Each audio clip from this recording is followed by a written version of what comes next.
In today's video, I am going to teach you how to add alt text to images on Squarespace 7.1 Fluid Engine. To get started, open the page where your image is located. Once you are on that page, go to the top left corner and click Edit. This will place the page into editing mode, so you can make changes to the content blocks.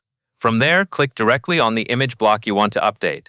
Make sure you select the image itself, so the correct editing options appear. After the image block is selected, look for the floating block toolbar that appears near the image. On that toolbar, click the pencil icon to open the image settings. This is where you can control the content and details attached to that image block. When the settings panel opens, choose the Content tab. Inside this section, scroll down until you see the alt text field. Alt text is important because it helps describe the image for screen readers and can also improve accessibility across your site.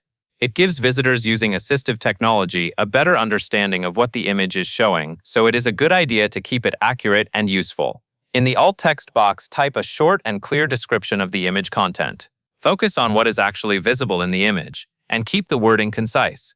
You do not need to start with phrases like image of or photo of, because screen readers already identify it as an image. A direct description works best and sounds more natural. The goal is to describe the image in a way that is simple, specific, and helpful. Once you have entered your alt text, click outside the settings panel to close it. Then go back to the top left corner and click Done. After that, click Save to apply the changes to your page. Saving is the final step that makes sure your updated alt text is stored properly. If you are adding alt text to more than one image, you can repeat the same process for each image block on the page. This helps keep your site more accessible and more complete overall. That covers everything you need to know.